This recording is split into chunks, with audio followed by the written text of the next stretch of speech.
सागर, दीपिका, आज से पहले मैंने इससे भद्दा मजाक कभी नहीं सुना। अनीशा, ये मजाक नहीं, सच्चाई। और तुम इसे जितना जल्दी स्वीकार कर लो वही तुम्हारे लिए अच्छा होगा। नहीं, मैं तुम दोनों को ऐसा कदम नहीं उठाने दूंगी। तुम बेवजह परेशान हो रही हो अनीशा। हम जो कुछ भी कर रहे हैं उसमें हम सबका फायदा है और तुम्हारा भी।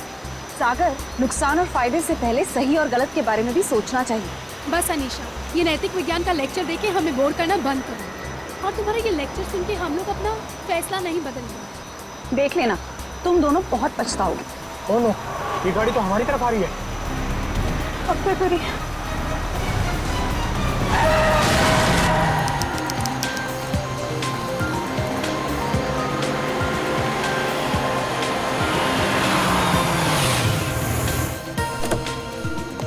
Hello sir. हेलो।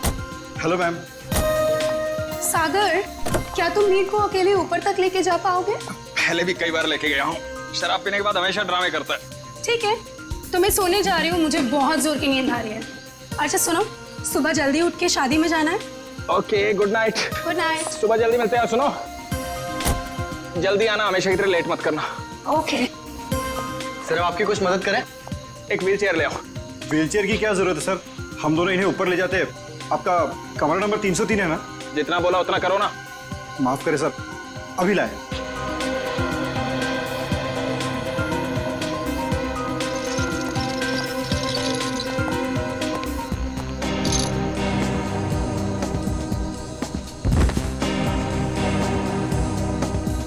उठाओ इसे। जब सहन नहीं होती तो पीता क्यों है? सर, खाने में कुछ लेंगे? एक सूप ले आओ। Okay sir. सर, इन्होंने सूप ऑर्डर किया। जब से ये लोग इस होटल में रहने आए हैं ना, ऐसा तीसरी बार हुआ है। पता नहीं इतनी शराब क्यों पीते हैं जब पचा ही नहीं सकते।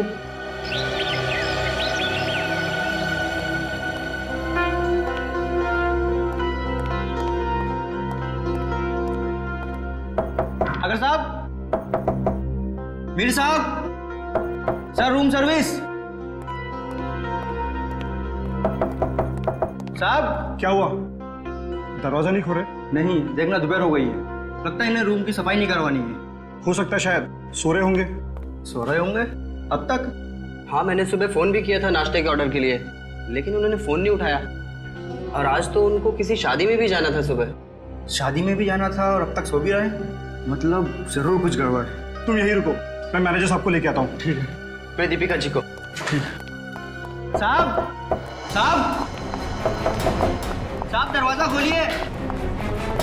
देखिए मैडम, दोनों में से कोई भी दरवाजा नहीं खोल रहा है। सागर, सागर, दरवाजा खोलो। मीर, दरवाजा खोलो। सागर, हमें चिंता हो रही है, दरवाजा खोलो। मैम, मिस्टर मीर का तो समझ में आ रहा है, लेकिन सागर जी, वो तो कल रात नशे में भी नहीं थे। मैं फोन करती हूँ। फोन भी नहीं उठा रहे। मैम, अगर आप इजाजत है तो मैं मास्टर की से दरवाजा खोल सकता हूँ। हाँ प्लीज।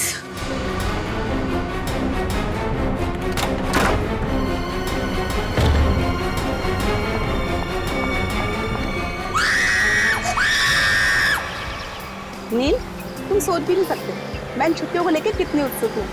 आखिरकार तुम्हारे ऑफिस वाले और मेरे ऑफिस वाले राजी हो ही गए और हमें एक हफ्ते की छुट्टी दे दी। भाई समझ में नहीं आता कि इंसान अगर दिन में 14 घंटे काम करेगा तो वही अपनी खूबसूरत बीवी के साथ वक्त कब बिताएगा? नहीं नील, तुम अपनी आंखें सड़कता रखो। तुम जानते हो ना, तुम जब भी गाड़ी चलाते हो मुझे कितना डर लगता है। अरे तुम बेवजह घबरा रही हो। हाँ, अरे वो देखो, वो क्या है? वहाँ कोई लड़की सच में पड़ी है। देखो देखो।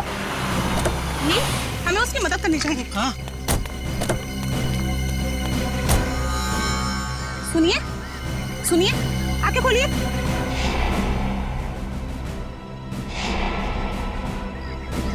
आप ठीक तो हैं? मैं पानी लेकर आता हूँ।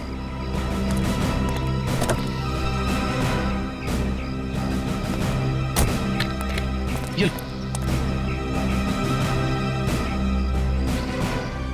पानी पीजिए। आंखें खोलिए। सुनिए, आप ठीक तो हैं? सीआईडी। सीआईडी? नील, हमें इनको अस्पताल लेकर चलना चाहिए। हाँ, और मैं सीआईडी को भी खबर कर देता हूँ। हाँ ठीक है।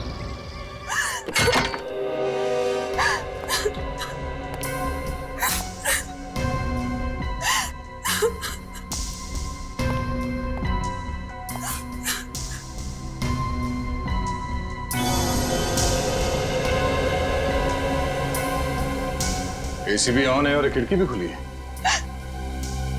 आप लोगों में से किसी ने यहाँ किसी चीज को हाथ तो नहीं लगाया? नहीं सर, मैंने बस नब्ज देखी और आपको फोन करके बुला लिया। मुझे तो यकीन ही नहीं हो रहा है कि सागर और मीर नहीं रहे। कल रात तक तो अच्छे भले थे दोनों।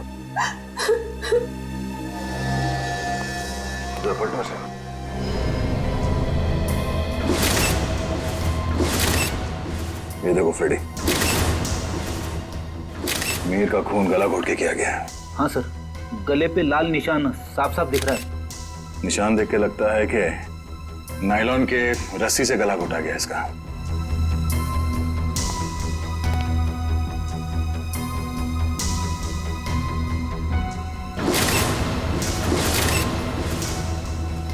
कमाल है, सागर के शरीर पे कहीं भी चोट या जख्म का कोई निशान नहीं है।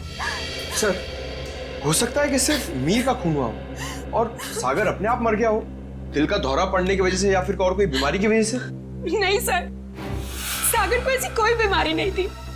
आप चाहे तो मैं आपको उसकी मेडिकल रिपोर्ट दिखा सकती हूँ। मेडिकल रिपोर्ट तो हम देख ही लेंगे।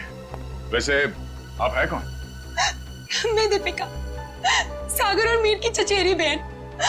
सर, हम लोग यहाँ शादी में आए थे। और ये शादी कब है? सर, आज सुबह ही थी। कल रात देर से सोने की वजह से सुबह मेरी आंख ही नहीं खुली। और रात को इन दोनों की मौत हो गई। आप लोगों में से आखिरी बार किसने देखा था इन्हें? सर, मैंने देखा था। कल मिस्टर मीर बहुत ज्यादा शराब पी लिए थे और होश में नहीं थे सर। तब मिस्टर सागर इन्हें होटल में लेकर आए थे, तब देखा था सर।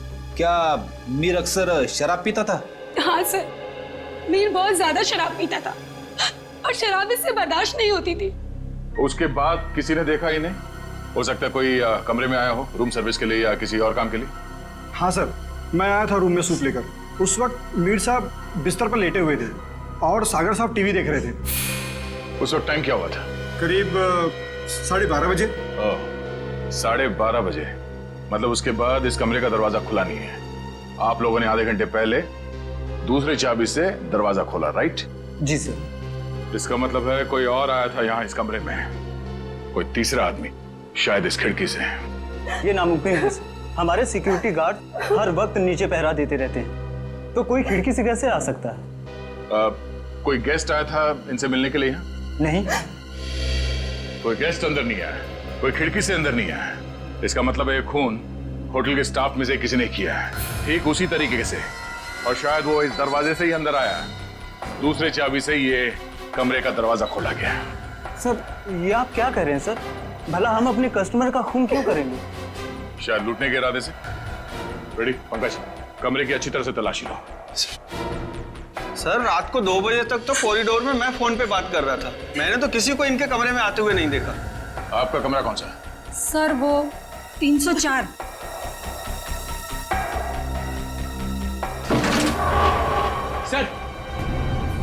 सर, इस ड्रॉर में पैसे मिले सर। पैसे? ओह, मतलब ये खून पैसों के लिए नहीं किया गया। और कमरे की हालत भी एकदम दुरुस्त है, ऐसा लगता नहीं है कि कोई हाथापाई हुई यहाँ पे।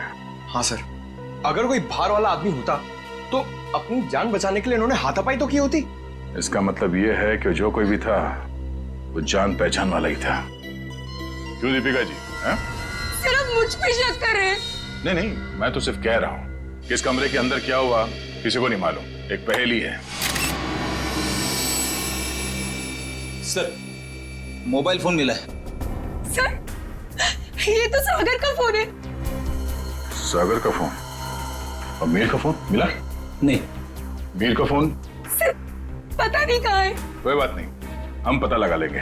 बड़ी पंकज, आसपास दूसरे कमरों की भी तलाशी लो और यहाँ पे जितने उंगलियों के निशान मिलते हैं सब उठा लो। हेलो? हाँ? क्या? कहाँ पे? एक्सक्यूज मी, ये वार्ड नंबर 3 का है? उस तरफ। इस तरफ? आप लोग सीआईडी से हैं? जी हाँ, नील आप ही हैं? जी।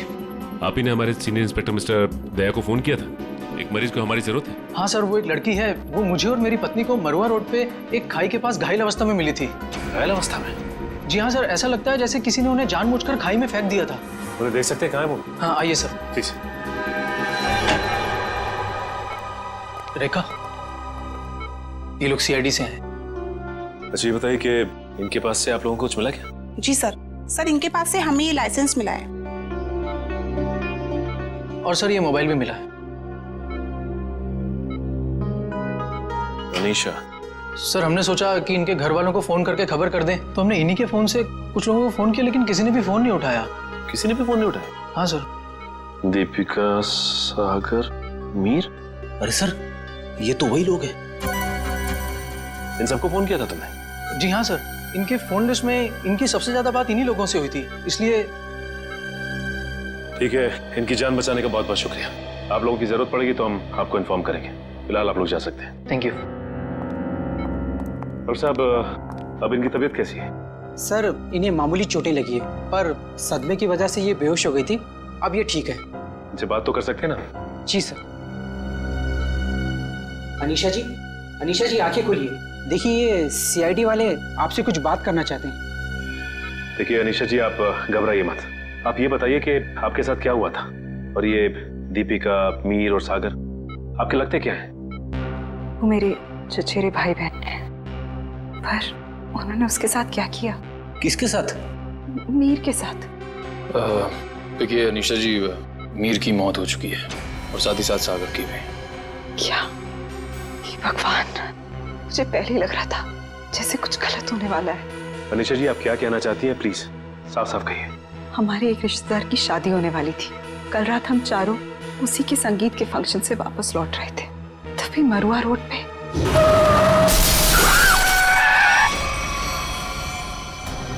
तुम दोनों ठीक तो हो ना? हाँ, हम ठीक हैं। घबराओ मत, ये हमारा ही प्लान था। क्या? चलो।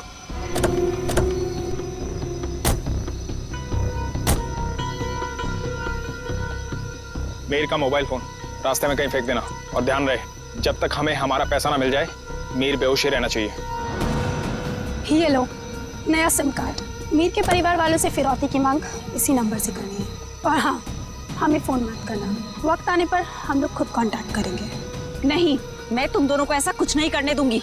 मीर हमारा चचेरा भाई है। अनीशा, तुम हमारे प्लान में दखल अंदाजी मत करो, वरना क्या? मीर को हम बाद में खुद देख लेंगे, पहले तुम इसको ठिकाने लगाओ। चलो। ये क्या कर रही हो तुम मेरे साथ? दीपिका, तुम मेरे साथ ऐसे कैसे कर सकती हो? दीपिका और सागर पैसों के लिए कुछ भी कर सकते हैं। छोड़ो मुझे। ओह, तो मतलब दीपिका और सागर अपने चचेरे भाई मीर को अगवा करना चाहते थे?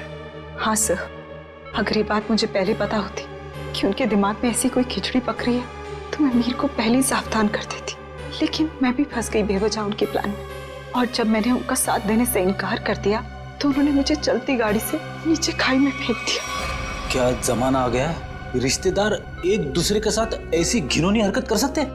वो तो अच्छा हुआ, वहाँ एक पेड़ की वजह से मैं खाई में नीचे गिरते गिरते बच गई, वरना मैं भी मीर के साथ मारी जाती। मगर सागर की मौत कैसे हुई? इसी का पता हम भी लगा रहे हैं। सर, लगता है दीपिका इस पूरे जुर्म में मिली हुई है। उसी ने होटल के कमरे में जाके दोनों को मार दिया। वही तो, तभी तो उसने हमें अनीशा जी के बारे में भी नहीं बताया।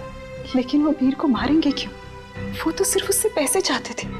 तभी तो वहां पे उन्होंने कुछ गुंडों को भी बुलाया था, जिससे कि मीर को पता ना चल पाए कि उसे अगवा किया किसने। हो सकता है सागर और दीपिका के बीच में पैसे के बंटवारे को लेके लड़ाई झगड़ा हो, और इसीलिए वो लोग अपने प्लान में कामयाब नहीं हो सके। हेलो पंकज, हमें शक है कि मीर और सागर के खून में दीपिका का हाथ है। एक काम करो, उसे जल्द से जल्द अरेस्ट कर लो। क्या? दीपिका भाग गई? ठीक है। दीपिका होटल से भाग गई? हाँ फ्रेडी, दीपिका भाग गई। अनीशा जी, इस केस को सॉल्व करने में हमें आपकी मदद चाहिए। जरूर सर, मैं आपकी मदद करने के लिए तैयार हूँ। क्या बात है डॉक्टर साहब, बड़ी मेहनत हो रही है। आपकी डॉक्टर तारिका, वो तो चली गई छुट्टी लेकर के, और दो लाशों का बोझ मेरे कंधों पर। अरे सर, तारिका जी को थोड़ी ना मालूम था कि ऐसा केस आने वाला है, और वैसे भी उन्होंने पहले से आपसे छुट्टी ली थी, और सारी टिकट वगैरह पहले से ही बुक हो चुकी थी। हाँ सर, अभिजीत ने खुद लाइन में लगकर टिकट की बुकिंग करवाई थी तारिका जी के लिए। हाँ है ना? अरे यार, ये राज की बात है तो सबके सामने हाँ साळुंखे, अब तक तो तूने मेरे होनर ऑफिसर्स को बता ही दिया होगा कि मौत हुई कैसे।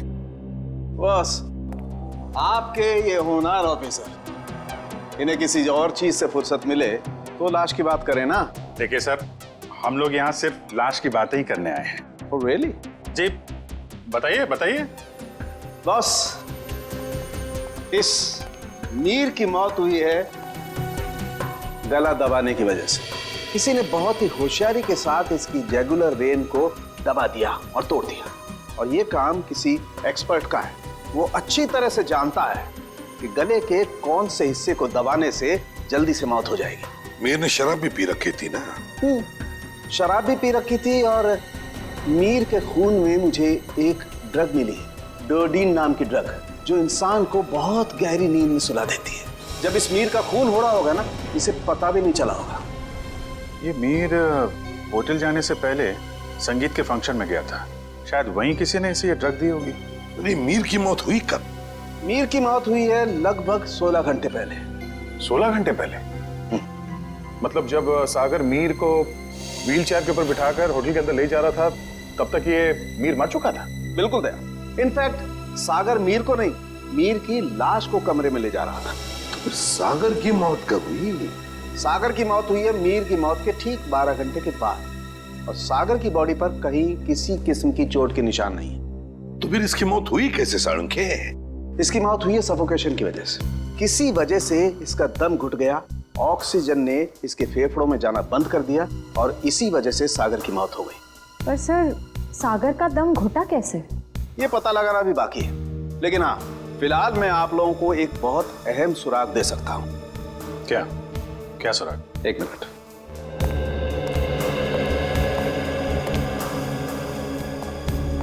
बस ये मीर के कपड़ों के रेशे, और इस पेट्री डिश में सागर के कपड़ों के रेशे। ये कैसे सुराग है डॉक्टर? मेरी तो कुछ समझ में नहीं आ रहा है। बेटा, पहले बड़ों की बात अच्छी तरह से सुन लेनी चाहिए, फिर समझ में आएगा। हाँ, बस मीर के कपड़ों के रेशे मुझे सागर के कपड़ों के पीछे के हिस्से पर मिले, और सागर के कपड़े के रेशे मुझे मीर के कपड़े के आगे के हिस्से पर मिले। क्या क्या क्या क्या? मीर की शर्ट के रेशे सागर की शर्ट की पीठ की तरफ, और सागर की शर्ट के रेशे मीर की शर्ट पे आगे की तरफ। आप हमें सुराग दे रहे हैं या हमारी उलझनों को और बड़ा कर रहे हैं? अभिजीत, हर बंद ताले को खुलने के बाद एक नए सुराग का दरवाजा खुलता है।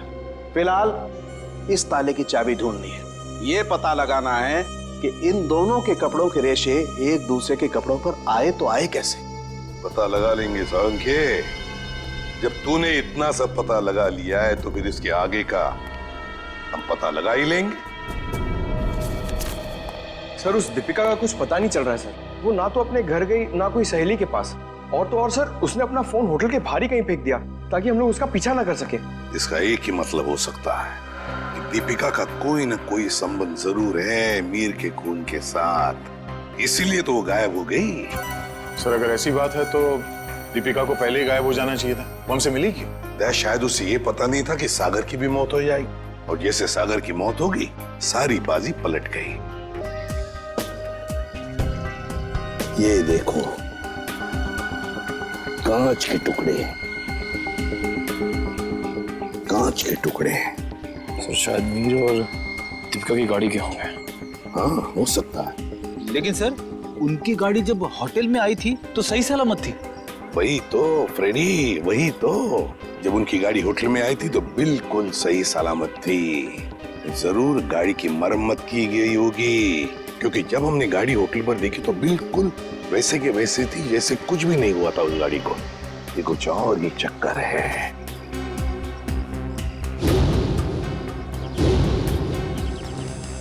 गोली? निखिल, फोर्सेप देना।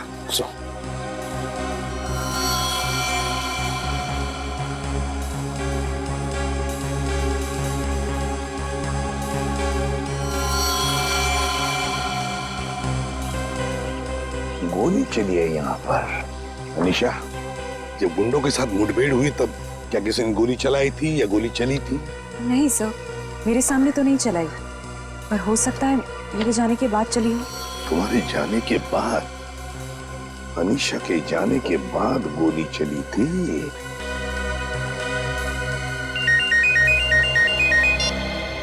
आ गया। अच्छा, सागर को मिहिर के फोन से जो फोन आया था वो कहाँ से आया था उसका पता चल गया है? हम जहाँ पर खड़े वहां से 15 किलोमीटर दूरी पर है कोई ढाबा है। एक काम करो, डिटेल लोकेशन का MMS भेज देना या SMS भेज देना, ठीक है? Great work. सिस्टर, आप अनीशा को हॉस्पिटल ले जाना। निखिल, फोन करके दूसरी गाड़ी का इंतजाम करो। ढाबा।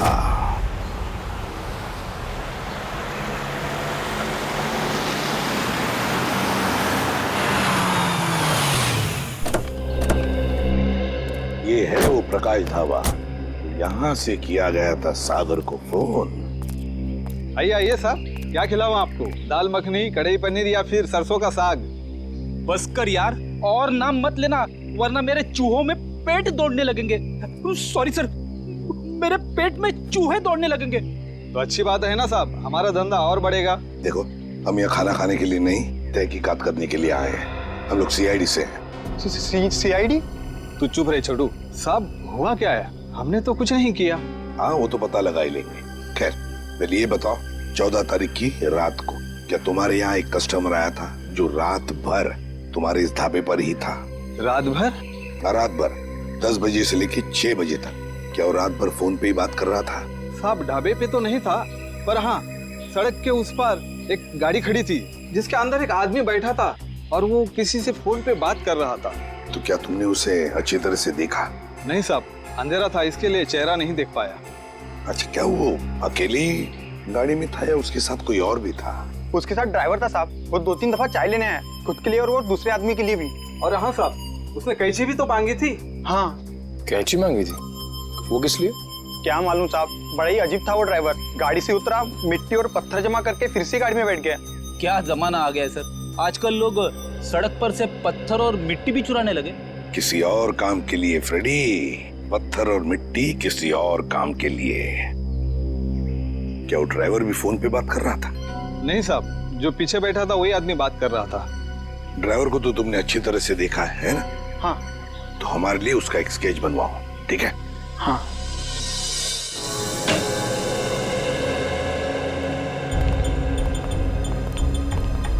ये है वो उलझी हुई पहली डॉट साहब। मीर की लाश यहाँ पड़ी थी, सागर की वहाँ। मीर की मौत 7:30 बजे हुई थी और सागर की उसके 12 घंटे के बाद, है ना? और मीर की मौत की वजह है नायलॉन की रस्सी से गला दबाना। सागर की मौत की वजह है दम घुटना। पर अभिजीत, कमरे में कोई तीसरा आदमी था नहीं, क्योंकि कमरे का दरवाजा अंदर से बंद था। सर, इस केस में सबसे अजीब बात तो यह है कि सागर ने मीर की लाश के साथ 12 घंटे क्यों गुजारे? और सर, मीर का खून सागर ने किया होता तो वो लाश को वापस होटल में लाने का खतरा क्यों उठाता? अक्सर खूनी खून करने के बाद लाश को किसी सुनसान जगह फेंक देता है। तुम दोनों के सवालों का जवाब इस चलते हुए AC और इस खुली हुई खिड़की के बीच छुपा हुआ है जो दया को क्राइम सीन पे दिखाता है। सर, ये भी तो हो सकता है कि सागर का दम घुट रहा हो और उसने खिड़की खोल दी हो ताकि खुली हवा में सांस ले सके। नहीं सचिन, बात इतनी आसान नहीं है। मैंने बताया था ना आप लोगों को कि मुझे मीर की कमीज पर सागर की शर्ट के रेशे और सागर की शर्ट पर मीर की कमीज के रेशे मिले। दोनों की कमीजों पर एक दूसरे के कपड़े के रेशे हैं। Yes sir. सर, ये दोनों की कमीज पे एक दूसरे का धागा मिलना, चलते हुए AC के बाद भी खिड़की का खुला हुआ होना, ये एक ही बात की तरफ इशारा कर रहे हैं। और वो क्या है कि सागर ने मीर की लाश को दोबारा यहाँ लाने का खतरा इसलिए उठाया ताकि वो मीर की मौत को हादसा या फिर खुदकुशी का रूप दे सके। यानी सर, सागर ने पहले लाश को उठाया और फिर खिड़की से बाहर फेंकने की कोशिश की। एग्जैक्टली। उसने सोचा होगा कि सबसे कह दूंगा कि शराब के नशे में मीर खिड़की के नीचे गिर गया, लेकिन इसके पहले कि वो अपने प्लान में कामयाब हो पाता, उसकी मौत हो। हाँ सर, ये गुत्थी आधी तो सुलझ गई, लेकिन एक बात समझ में नहीं आई कि इस कमरे में सागर और मीर के अलावा कोई भी नहीं था, तो फिर सागर की मौत अचानक कैसे हो गई? सचिन, उसकी मौत का राज उस अनजान फोन कॉल में छुपा हुआ है जो उसे सुबह सुबह आया था। हाँ पंकज, अनजान कॉल का पता चल चुका है कहां से की गई थी? Very good. कौन सी जगह? Jhula tower. Okay okay okay okay, thank you very much Pankaj, thank you जी। झूला टावर तो वो रही बिल्कुल सामने, जो अभी तक पूरी बनी भी नहीं है। या डॉक्टर साहब, सर आप यहाँ देखिए, तब तक हम लोग जूरा टावर का चक्कर मार के आते हैं, देखते हैं वहां पे क्या हुआ था।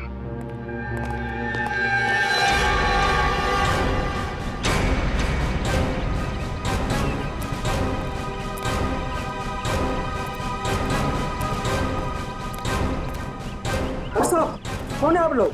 कहाँ जा रहे हैं? सीआईडी से हम लोग, हमारी ससुराल वाले। सीआईडी? कुछ हुआ है क्या साहब? क्या बात है साहब? साहब कुछ तो बताइए। चुपचाप आओ, पीछे पीछे हमारे, समझे?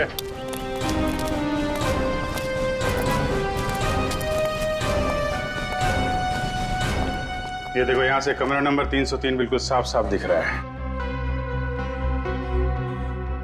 जरूर उस आदमी ने सागर को यहीं से फोन किया होगा। परसों रात तुम ही ड्यूटी पे थे यहाँ पे?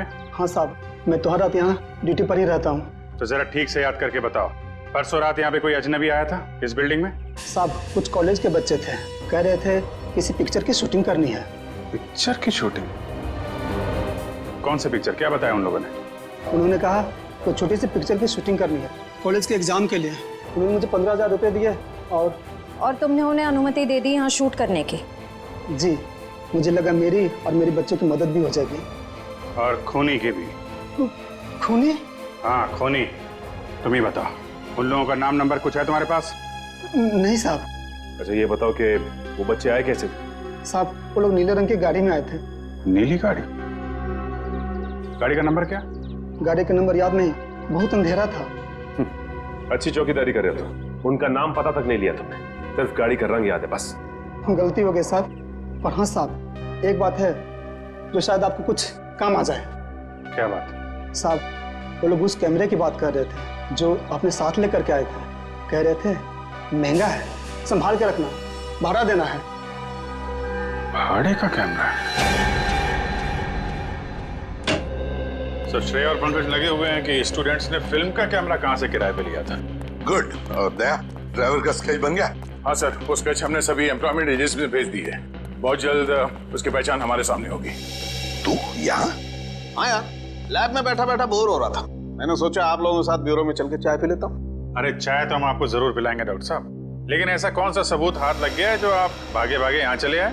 सुराग हाथ में तो नहीं लगा है अभिजीत, लेकिन लगने वाला है। ये देखो, ये चार्ट देख रहे हो? ये तो कोई कैलकुलेशन चार्ट लगता है। किस चीज का चार्ट है ये? बॉस ये मीर और सागर की मौत का कैलकुलेशन चार्ट है। अगर मेरी कैलकुलेशन सही निकल गई ना, तो इस सागर के दम घुटने का राज यूं पता चल जाएगा, यूं। Sir I. सर ये मिस्टर सोहन है, उन कॉलेज स्टूडेंट्स को कैमरा किराए पे इन्होंने ही दिया था। कौन से कॉलेज के स्टूडेंट्स थे वो? Sir QR institute of medical science and research centre. ये मेडिकल कॉलेज के बच्चों को फिल्म मेकिंग में कहां से इंटरेस्ट होने लगा? कितने लोग आए थे? सर 4 स्टूडेंट्स थे। 4 लोग? तो उनमें से किसी ने तो अपना नाम बताया होगा। हाँ सर, एक लड़के ने अपना नाम और नंबर दिया था। क्या नाम है उसका? सुनील। सर नंबर बंद आ रहा है उसका, रास्ते भर ट्राई कर रहा था मैं। जरूर इस मेडिकल स्टूडेंट में से कोई है जो इन दोनों पर नजर रख रहा था, मीर और सागर पर। हाँ सर, और सुबह जिस प्राइवेट नंबर से सागर को फोन आया था वो भी इनमें से किसी ने किया होगा। बस इस मेडिकल कॉलेज में जाकर इन स्टूडेंट्स से मिलो, जरूर कोई ना कोई सुराग तो मिलेगा ही मिलेगा। हेलो, ड्राइवर का पता चल गया? कहाँ रहता है वो?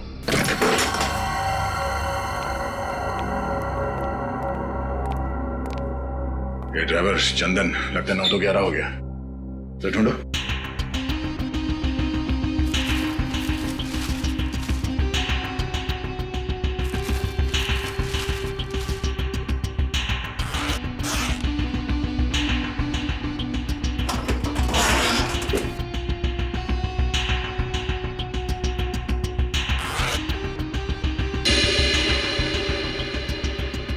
पंकज, पैसों का बैग तो यहीं पे है। पैसों का बैग, इसका मतलब वो शहर छोड़ के भागा नहीं है। पैसे लेने जरूर वापस आएगा।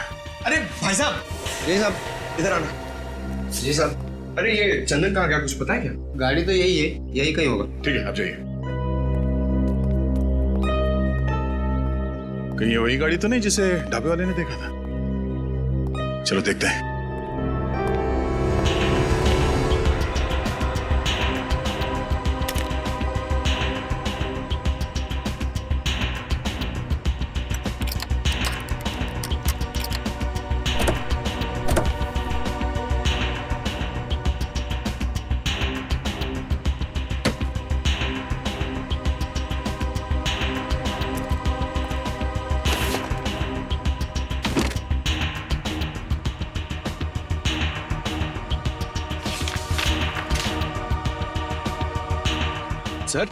सर ये गाड़ी दीपिका की है। ये देखिए पेपर। दीपिका की गाड़ी? और ये देखो, पत्थर पे सूखा हुआ खून।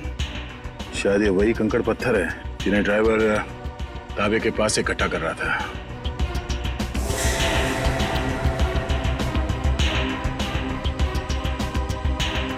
और ये कैंची भी किस चीज के लिए इस्तेमाल किया होगा उसने? सर मुझे तो कुछ समझ में ही नहीं आ रहा है। गाड़ी का ड्राइवर भी गायब है, ये पत्थर, कैंची, इन सब चीजों का क्या संबंध है सर? पंकज, वो भी पता चल जाएगा कि जो कोई भी इस गाड़ी के पिछले सीट में बैठा था वही पूरी रात मीर के फोन के जरिए सागर से बात कर रहा था। और अब ये सूखा हुआ खून बहुत जल्द हमें उसकी असली पहचान बता देगा। करण, तू 2 दिन से क्लास क्यों नहीं आ रहा? प्रोफेसर अमन बहुत नाराज हो रहे थे। क्या करूं यार, बुखार उतर ही नहीं रहा। लगता है मुझे फ्लू हो गया। बुखार? इसका माथा तो बिल्कुल ठंडा है। सर, तुम चारों ने अपने आप को बहुत बड़ी मुसीबत में डाल लिया है। कैसी मुसीबत सर? का जवाब मैं नहीं, सीआईडी देगी। सीआईडी? बिरजू, आप सब लोग यहाँ? बहुत बड़ी भूल हुई जो तुम लोग को शूटिंग करने दी। सीआईडी के चक्कर में फंस गया मैं। लेकिन सीआईडी क्यों? शूटिंग करना कोई गैर कानूनी काम थोड़ी है। शूटिंग करना गैर कानूनी नहीं है, लेकिन खूनी की मदद करना गैर कानूनी है, और इसके लिए तुम सबको जेल हो सकती है, समझे? सर, खून? हमने किसी खूनी की मदद नहीं की सर। जिस वक्त तुम लोग बिल्डिंग में शूटिंग कर रहे थे, उसी वक्त बिल्डिंग के सामने वाले होटल रॉयल मून में एक जुर्म को अंजाम दिया जा रहा था, और इस काम में तुम में से किसी ने खूनी की मदद की है। नहीं सर, हम ऐसा क्यों करेंगे? हम स्टूडेंट्स हैं, हम डॉक्टरी की पढ़ाई कर रहे हैं, और ऐसा कुछ करके हम हमारा भविष्य अंधकार में क्यों डालेंगे? इसका पता तो अभी चल जाएगा। अच्छा ये बताओ कि जिस वक्त शूटिंग चल रही थी, तुम में से कोई कुछ वक्त के लिए बाहर गया था क्या? हाँ सर, करण गया था ऊपर वाले फ्लोर पे अपनी डायलॉग याद करने के लिए। यार अंकित, मुझे क्यों फंसा रहा है? यार मैं तुझे फंसा नहीं रहा हूँ, सिर्फ सच बता रहा हूँ। तो अपना हैंडीकैम भी लेकर गया था अपना परफॉर्मेंस रिकॉर्ड करने के लिए। हाँ सर, हैंडीकैम लेकर गया था, लेकिन जब वो वापस आया उसमें कोई वीडियो नहीं था। यार वो गलती से डिलीट हो गया था। देखो करण, झूठ मत बोलो, क्योंकि एक झूठ को छुपाने के लिए तुम 100 झूठ बोलोगे, लेकिन ये तुम सीआईडी के सामने नहीं कर सकते, समझे? इसलिए तुम्हारी भलाई इसी में है कि सब कुछ सच सच बताओ। बोलो। ये ठीक कह रहे हैं, जो कुछ भी हुआ है करण सच सच बता दो।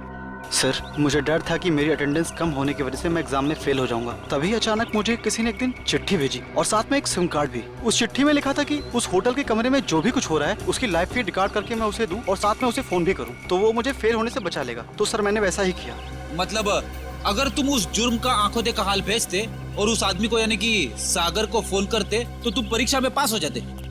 जी सर। तुम्हारे साथ बहुत गलत हुआ है, किसी ने तुम्हारे साथ गंदा मजाक किया है और तुम उसके बहकावे में आ गए। वो खत जिसने लिखा था वो तो बच नहीं पाएगा। वैसे इस लेटर में और क्या लिखा था?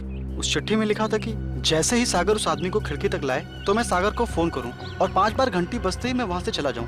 तुम ऐसा कैसे कर सकते हो करण? पास होने के लिए तुम किसी की खून करने में मदद करो? शर्मनाक है ये, शर्मनाक। यार मैं इस बात के लिए पहले से ही शर्मिंदा हूँ। तुम्हें इस बात की शर्मिंदगी होनी भी चाहिए, समझे?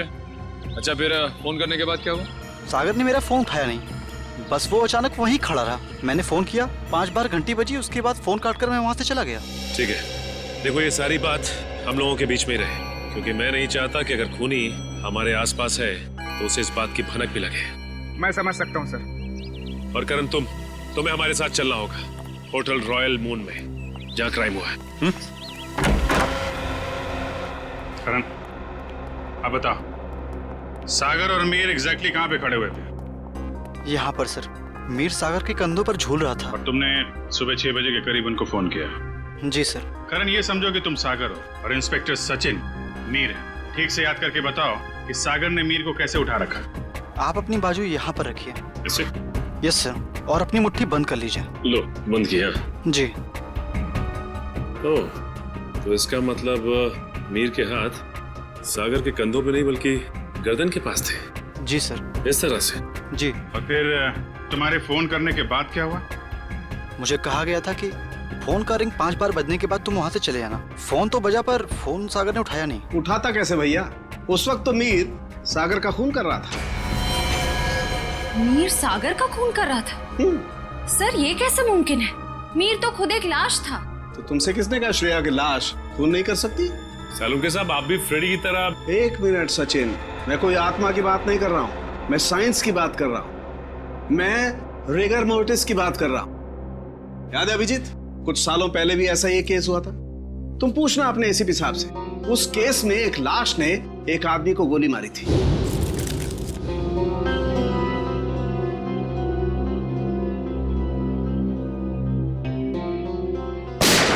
मैं भी यही सोचा था डॉक्टर साहब। अब इसे संयोग कहिए या बुरे काम का बुरा नतीजा, जिस वक्त सागर मीर की लाश को नीचे फेंकने वाला था, रिगर मोर्टिस सेट हो रहा था। उसने सागर के गर्दन को जकड़ा और दम घुटने की वजह से सागर की मौत हो गई। एग्जैक्टली हुआ कुछ ऐसा होगा, सागर कमरे में आया और किसी के फोन का इंतजार करने लगा, जो उसे बताने वाला था कि उसे एग्जैक्टली करना क्या है।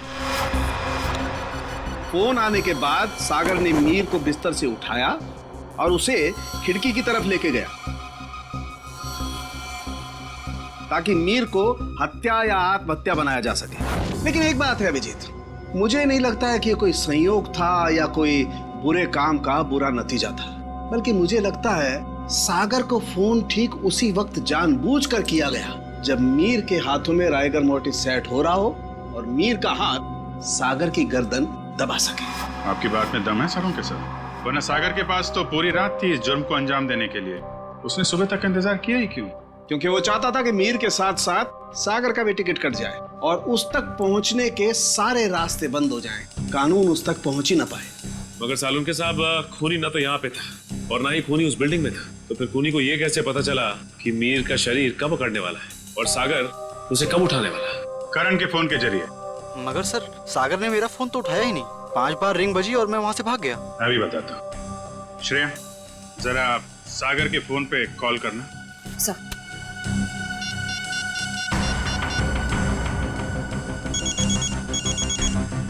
ठीक है। सचिन, अब जरा तुम कॉल करना।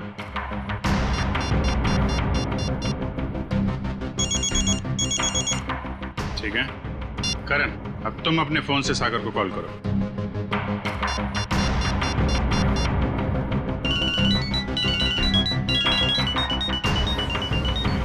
ये क्या सर, मेरे फोन करने पर अलग तरह की रिंग बजी? जी हाँ, बिल्कुल अलग तरीके की रिंग। एक ऐसी रिंग जिसने सागर को सम्मोहित कर दिया, हिप्नोटाइज। तभी तो वो तुम्हारा फोन नहीं उठा पाया। सर, इतनी बड़ी साजिश? बिल्कुल श्रेया, ये मुजरिम कोई साधारण आदमी नहीं है, ये कोई एक्सपर्ट है, एक्सपर्ट जिसे रिगर मोर्टिस की बहुत अच्छी जानकारी है और लोगों को सम्मोहित करने की भी। ये कहीं करण के कॉलेज का कोई प्रोफेसर तो नहीं, कोई एक्सपर्ट? आज सारे स्टूडेंट्स सही समय पर आ गए। Very good. सर, क्या आप आज हमें पूरी प्रक्रिया दिखाने वाले हैं? जी, भविष्य में जो भी फॉरेंसिक डॉक्टर बनना चाहते हैं उनके लिए आज की क्लास बहुत ही महत्वपूर्ण है। लगता है मैडम आ गई। ऑफिसर्स, आप लोग यहाँ? जी हाँ, हमने सोचा कि क्यों ना हम लोग भी फॉरेंसिक साइंस की ABCD सीख लें। हाँ, शायद किसी को इम्प्रेस करने के काम आ जाए, हैं? क्यों अभी जी? वैसे प्रोफेसर रमन, आज बच्चों को क्या पढ़ाया जा रहा है? सर, आज रिगर मोर्टिस की क्लास है। ओह, रिगर मोर्टिस। जी सर। यानी लाश की अकड़न के विभिन्न स्तर विद्यार्थियों को सिखाए जाएंगे, हैं? जी सर, इसलिए हमने खास तौर पर इस विषय के विशेषज्ञ को बुलाया है। अच्छा, कौन है ये विशेषज्ञ, ये एक्सपर्ट? जरा हमारी भी मुलाकात करवा दीजिए इनसे।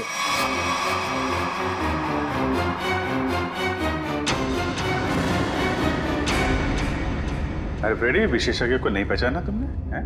प्रोफेसर अनीशा, जरा इनका खिला खिला चेहरा देखिए।